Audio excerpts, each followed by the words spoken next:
write an art blog called The Jealous Curator, and it's a contemporary art site. Basically, I write one blog post every day about a contemporary artist that I love, why I love them, and a link back to their site. I have a background in art. I have a Bachelor of Fine Arts, and once the internet came along, it's a bit intimidating. There are so many artists that you find online, to the point where it wasn't inspiring. It was crushing because there was just so many of them and they did so many beautiful things. And so I decided to turn this sort of toxic jealousy that was eating me alive into admiration instead. And I just started writing a daily post every day about artists that I love, and that's The Jealous Curator. I never had any intention of having readers or a community. This was solely for myself, just a way to catalog all of the work that I really, really loved. It was amazing. Within a few posts, within a few months, I was starting to feel so much better, and suddenly I had an audience. It's very narcissistic of me, but I really thought I was the only one that felt alone and blocked and had an inner critic.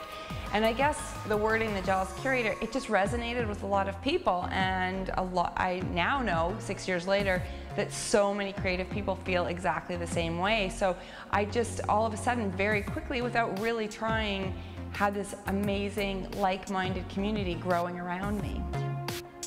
I was approached by Chronicle Books. They'd followed my blog for a while, and they asked if I would like to be an author, and I said yes, I would. For the book, I reached out to 50 artists from around the world, all different disciplines, small town, big city, and asked them how they deal with blocks and inner critics and self-doubt, and the book is their answers.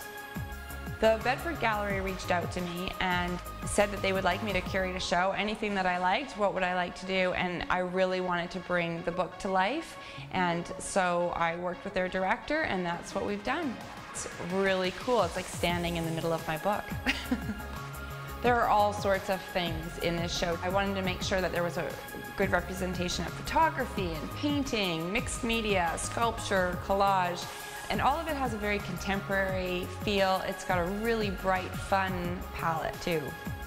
One of my favorites is Stephanie Vovas. She is a photographer from LA, and she normally shoots very sort of vampy 1960s B-movie type of work, and she's just started working with children. She's never done that before, and so I'm thrilled to have those pieces in the show.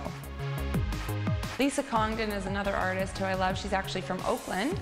What I love about Lisa's work is her color palette. There's always a hit of neon pink in there, and I really like the combination of her pencil drawings with the very geometric collage.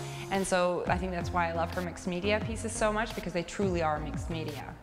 There's a painter in the show named Lisa Golightly. She's from Portland, and she does these very dreamy, almost impressionistic photos from days gone by. So the idea behind them is that there's faded childhood memories. And so it does take you back to like being little at the beach, and when you look at her work, you can almost smell the summer air. They're amazing.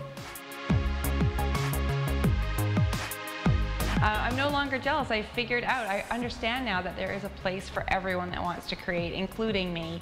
And some of my work is even in the show as well, which I didn't want to put in, but they pushed me and I did it.